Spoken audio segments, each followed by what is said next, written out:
Dictation start होगी 3 second बाद। Start. अध्यक्ष महोदय, अभाव और मूल्य वृद्धि यह एक ऐसा जटिल प्रश्न है जिससे न तो कांग्रेसी दल का कोई सदस्य, न विरोधी दल का कोई सदस्य, न शासकीय पक्ष के कर्मचारी, न मजदूर और न किसान कोई भी इससे अछूता नहीं रहा है। यह एक ऐसी ज्वलंत समस्या है जिस पर राजनीति से ऊपर उठकर हमें विचार करने की परम आवश्यकता महसूस हो गई है। पैरा। उपाध्यक्ष महोदय, जहाँ तक मैं समझता हूँ, मूल्य वृद्धि का मूल संबंध उत्पादन से होता है। उत्पादन का संबंध है उत्पादन के साधनों में होता है, और जब इनमें कहीं किसी प्रकार की गड़बड़ी होती है तो उसका परिणाम अभाव हो जाता है, और अभाव के कारण ऐसी स्थिति पैदा हो जाती है जिससे कुछ असामाजिक तत्व जिनका काम जमाखोरी कर मुनाफा कमाना और लाभ उठाना होता है, वे उसका अनुचित लाभ उठाते हैं, जिसके कारण जनता को बहुत परेशानियों का सामना करना पड़ता है। आज़ादी के पश्चात के विगत 25 वर्षों में इस देश में निरंतर कांग्रेस सरकार के रहने के कारण विरोधी सदस्यों को आक्षेप करने का मौका मिलता रहा है, लेकिन मैं माननीय सदस्य को सन 1947 से पहले की वह घटना याद कराना चाहता हूँ कि जब यहाँ विदेशी शासन था, अंग्रेज़ों की सत्ता थी, उस समय देश युद्ध और कृत्रिम अभाव के कारण अकालग्रस्त हुआ।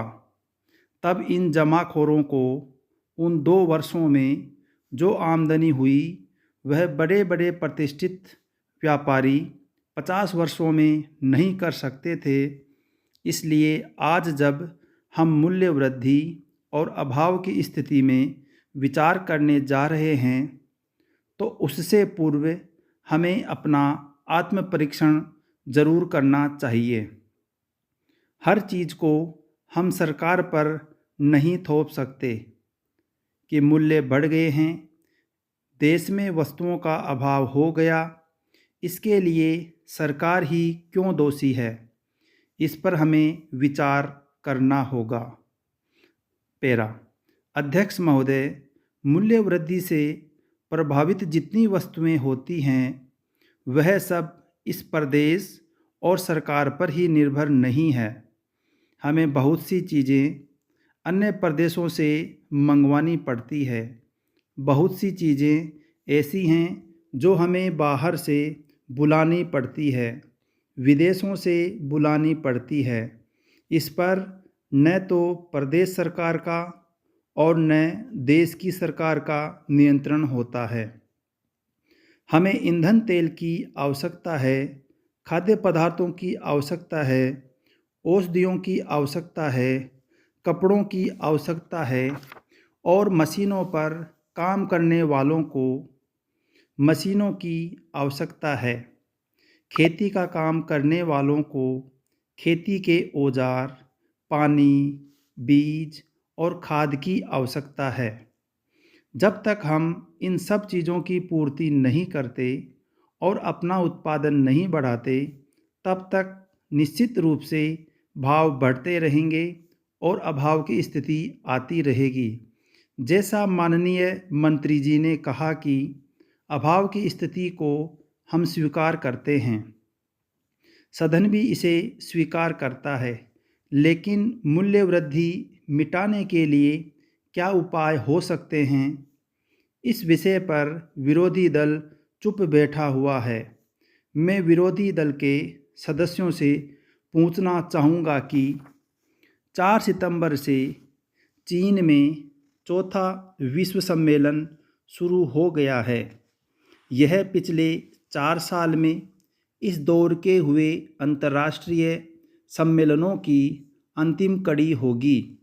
इससे पहले पर्यावरण पर जेनेरियो में, मानव अधिकार पर वियना में, जनसंख्या विषय पर काहिरा में और सामाजिक मुद्दों पर अंतर्राष्ट्रीय सम्मेलन हो चुके हैं।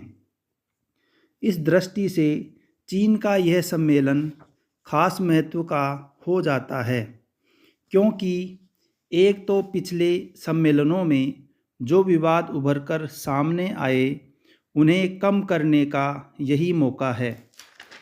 दूसरा, अमीर व गरीब देशों के बीच लेन देन व सौदेबाजी की कोशिश भी सबसे ज़्यादा इसी में रहेगी। मुद्दा चाहे पर्यावरण प्रदूषित करने का हो या विकास के नाम पर संशोधन के दुरुपयोग, अथवा अमीर देशों खासकर अमेरिका ने अपनी जिम्मेदारियों से जिस तरह से आर्थिक मदद के मामले में हाथ खींचे, उनकी यह वृत्ति यहाँ भी जारी रहेगी। दूसरी, दुनिया के प्राकृतिक संसाधनों पर वे ज़्यादा से ज़्यादा अपना कब्जा बनाना चाहते हैं।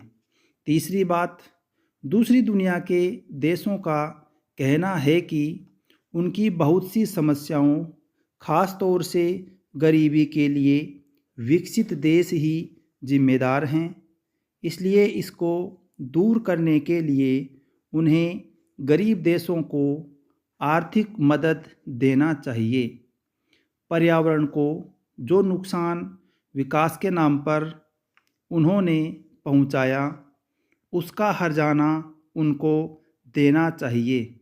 जनसंख्या और सामाजिक सम्मेलन इन्हीं मुद्दों को लेकर एक हद तक नाकाम हुए हैं। अब क्योंकि यह आखिरी सम्मेलन है, इसलिए दोनों पक्षों की कोशिश यह होगी कि वे अपने पक्ष में ज़्यादा से ज़्यादा बातों को मनवा सकें। इस कोशिश में हो सकता है कि यह सम्मेलन पिछले कुछ सम्मेलनों से भी ज़्यादा विवादास्पद हो जाए। फिर भी एक हद तक यह अपने आप में कामयाब रहेगा, क्योंकि हर एक सरकार को वहाँ यह बताना होगा कि अगले 10 साल में वह अपने यहाँ की महिलाओं के विकास के लिए क्या करने जा रही है।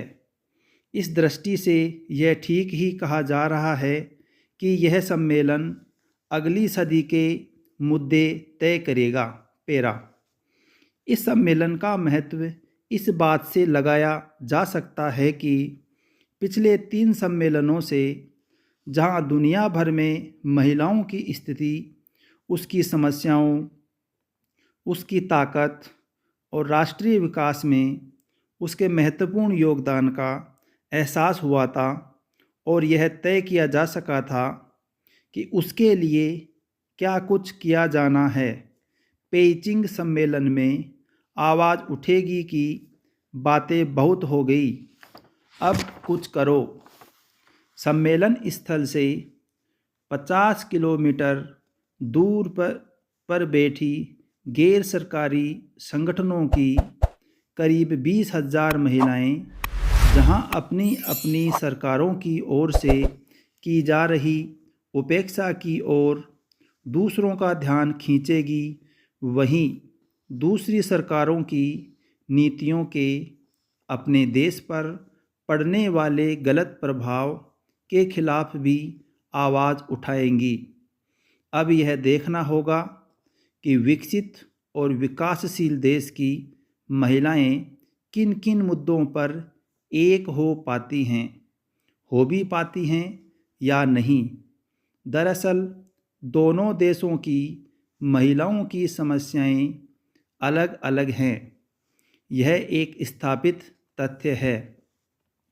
पर किसी भी अंतर्राष्ट्रीय सम्मेलन की एक उपयोगिता यह भी होनी चाहिए कि संबंधित पक्ष एकजुट होकर इन ताकतों के खिलाफ एक स्वर में बोलें जो उनके वर्गगत हितों को चोट पहुंचाती हो।